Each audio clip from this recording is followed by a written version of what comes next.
আজকে আমরা নিয়ে এসেছি কালীঘাটের ভিডিও। বলা যায় কালীঘাট নাম থেকেই কলকাতার নাম হয়েছে। এবার জেনে নিচ্ছি মন্দিরের ইতিহাস। বলা যায় যে যখন শিব সতীর দেহ নিয়ে তাণ্ডব করছিলেন তখন ভগবান বিষ্ণু তার সুদর্শন চক্র দিয়ে সতীর দেহকে খণ্ডিত করেন। আর সেই খণ্ড 108টা, আর কোনো কোনো জায়গায় লেখা আছে 51টি খণ্ডে খণ্ডিত হয়ে পৃথিবীর বিভিন্ন জায়গায় পড়ে। তার মধ্যে একটি জায়গা হলো কালীঘাটে। তাই এই জায়গাটিকে বলা হয় সতীপীঠ বা মহাপীঠ। আরেকটি নাম হচ্ছে কালীঘাট। এখানে সতীর দেহের ডান পায়ের 3টে আঙ্গুল পড়েছিল। তারপর থেকে এখানে মন্দির স্থাপিত হয়। বলা যায় একটি ব্রাহ্মণ গঙ্গাতে স্নান করতে গিয়ে সেখানে মায়ের আহ্বান পান এবং মায়ের কথা অনুসারে একটি জায়গায় গিয়ে সেখানে দেখতে পান যে মায়ের ডান পায়ের 3টি আঙ্গুল ওখানে ছিল। তারপর থেকেই ওখানে মন্দির স্থাপিত হয় এবং পুজো শুরু হয়। এবার বলছি মেট্রো থেকে কিভাবে আসবেন, কোন রাস্তা হবে। জাস্ট আমরা কালীঘাট মেট্রো থেকে নামলাম, বাইরে বেরিয়ে তারপরে বাঁ দিকে নিলাম রাস্তা। বাঁ দিক থেকে আবার আমাদেরকে নিতে হবে ডান দিকে রাস্তা। ডান দিকে আবার নিলাম এই দিকটায়, আর এখানে ব্রিজের নিচে থেকে বাঁ দিকে, এখান থেকে শুরু, এখান থেকে শুরু।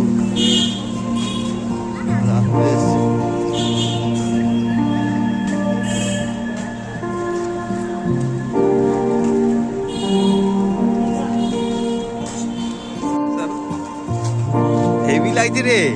জয় মা, জয় মা। এই দেখো মন্দিরের কাছে চলে এলাম। এই দেখুন, এইগুলো হচ্ছে রাত্রের ভিউ, আর এইগুলো হচ্ছে স্টল বলতে প্রসাদের স্টল। এখানে ওই প্রসাদ বা আরও অন্যান্য জিনিস, ঠাকুরের মূর্তি, আরও নানা রকম জিনিস পাওয়া যায়। লাইন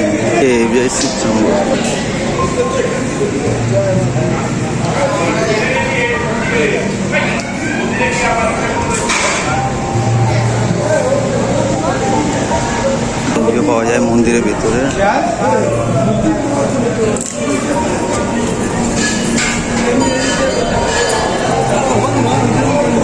লাইনের ভিআইপি লাইন।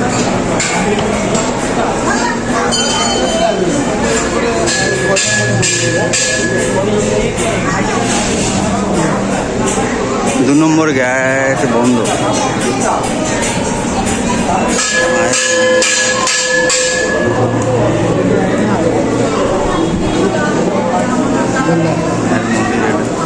रुक जा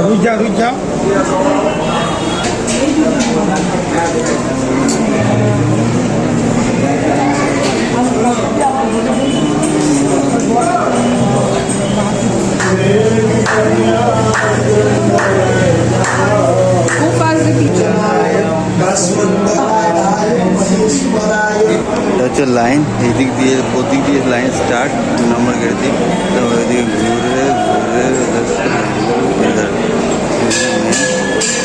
এটা হচ্ছে ভিআইপি লাইন। এটা এইখানে এই যে গেটটা আছে, গেটটা খুলে এদিকে যে সিঁড়িতে চেপে তারপরে এইদিক দিয়ে এদিকে হচ্ছে ভিআইপি লাইন। এভাবে লাইন বাইরে যাচ্ছে আমরা লাইনের, যেভাবে লাইন আছে। এরপরে আমরা যাচ্ছি এখানে কুণ্ডতে। কুণ্ড এটা কুণ্ড পুকুর, এটা হচ্ছে কুণ্ড পুকুর। যেতে পারবো না যেহেতু বন্ধ আছে। মায়ের মন্দির, জয় মা তারা জয়। এই দেখো মায়ের মন্দির সোজা এখান থেকে দেখা যায়। যদি ভিড় কম থাকে তো এখান থেকে দর্শন করা যায় বাইরে, মানে মন্দিরের ভিতরেই। আর এখানে ওই বলি দেওয়া হয়, তো ওই জায়গাতে সবাই পুজো করছে। জয় মাতা কালী।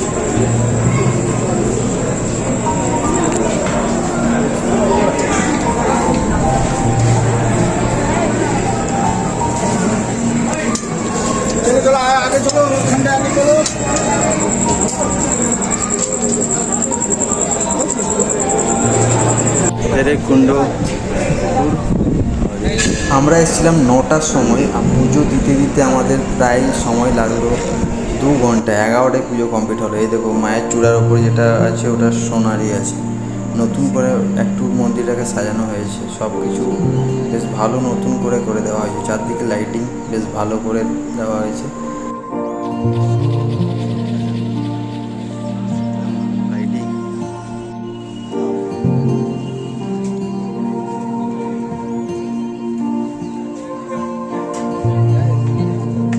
বন্ধুরা, এবার বলি বাড়ি কিভাবে যাবেন। এখান থেকে বেরিয়ে ডান দিকে ওই মেট্রোর কাছে থেকে বাস পেয়ে যাবেন। ওখান থেকে হাওড়া গিয়ে হাওড়া থেকে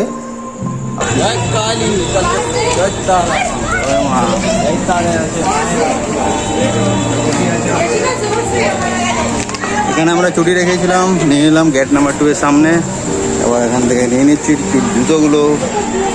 4 ঘন্টা আগেও যদি জুতো ছেড়ে যাওয়া যায় তা পাওয়া যায়। থ্যাংক ইউ, ভালো লাগলো এটা। এই স্টলটা দেখে, এই গেট নাম্বার 2 এর পাশে স্টলটা। এখন সব মন্দিরের গেট বন্ধ। আমরা একটা গেট তারপরে যাওয়া যাক। এদিকে প্রসাদের লাইন আছে। শোন, এখানে একটা মন্দির, খুব ভালো মন্দির।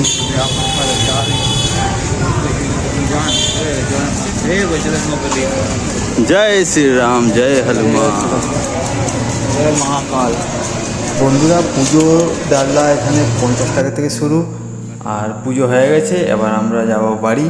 এখান থেকে বাইরে বাস পাওয়া যায়, বাস থেকে আপনি হাওড়া যেতে পারেন বা যেখানে যাবেন। কুণ্ড।